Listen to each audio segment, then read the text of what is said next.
Natapos na namin ang aming eksplorasyon sa underwater caves ng Cebu. At nakagawa kami ng mapa kung ano ang matatagpuan sa loob nito.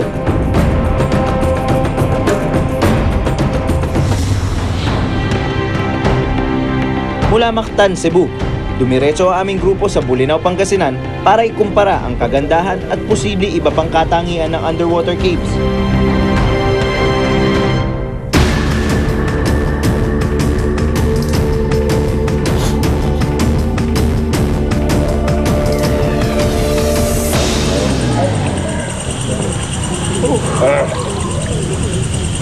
How many hours?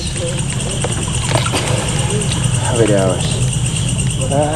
So after nung Cebu experience ko, yung underwater cave dive na ginawa namin ito, plus of course yung training na ginawa sa akin ng Divers Network, mas kampante na ako sa skills ko ngayon para mag-dive ako ng iba pang caves. Kasi yung confidence level ko, yung skill level ko, umangat na. Actually parang mas naging ano pa nga to practice pa nga sa akin tong Bolinao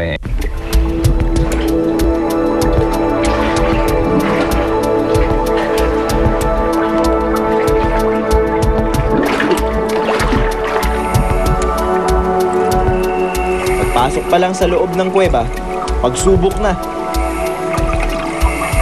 Medyo mas makitid. Medyo irregular yung pagkakapatong-patong ng bato sa loob na nagkakaroon ka ng konting vertigo. Actually, nakaramdam ako ng konting vertigo Nag-a-adjust yung paningin ko, naghahanap ng patag na pwede niyang kumbaga pantayan para kumbaga masaayos niya yung forma ng kuweba. Pero walang mahanap Tipak-tipak ang mga bato. Parang humaharang sa aming daraanan.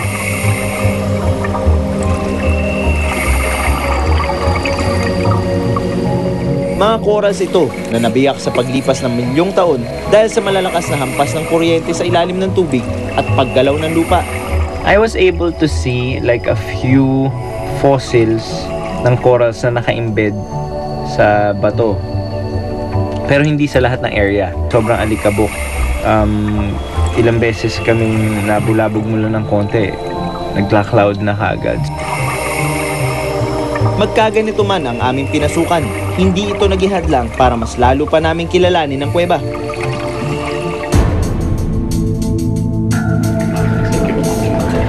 Okay. Good camera.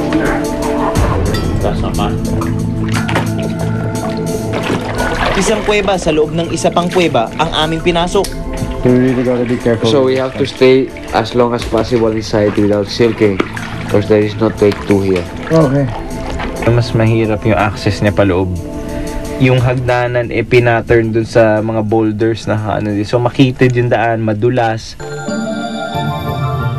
Sa itaas nito, mga puting bato na tila mga nahintong stalactite sa paglaki ang nakapaligid. Sa bandang unahan, may crystalline na appearance yung mga bato sa loob. Pero hindi naman lahat ng underwater caves pare-pareho ng structure.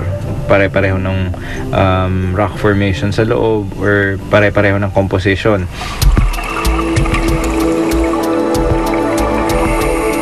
Kapansin-pansin din ang mga forma ng batong nabuo mula sa patak ng tubig. Ang mga stalactites at stalagmites.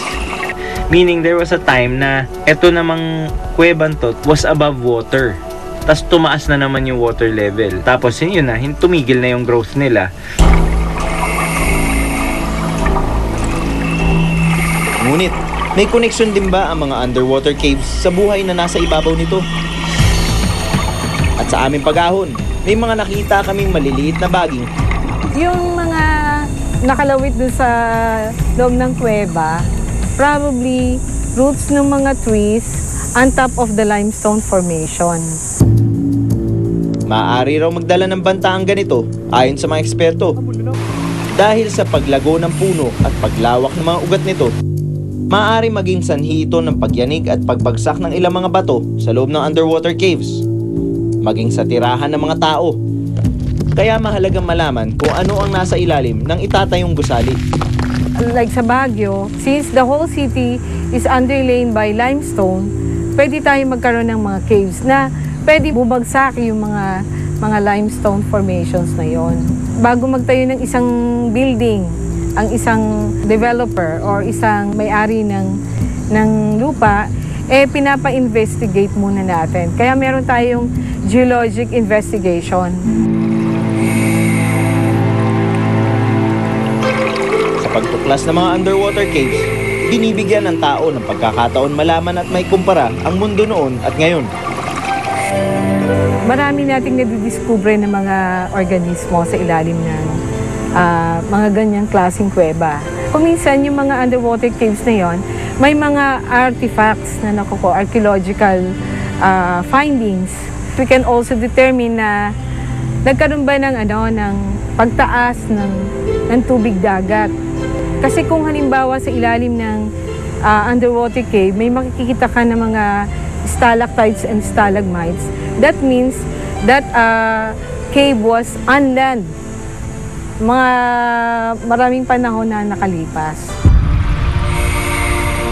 Marami pa tayong kailangan malaman sa mundong ating ginagalawan.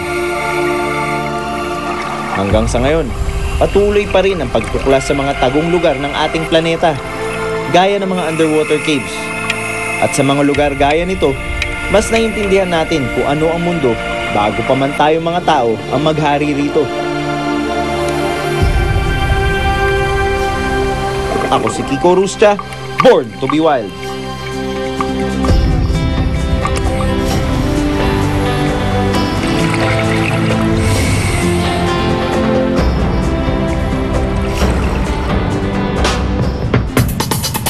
Maaaring maubos na nga ng tuluyan ang mga pagkaing dagat sa taong 2048. Minsan kasi huli na before we find out na wala na sila o kukunti na talaga yung bilang.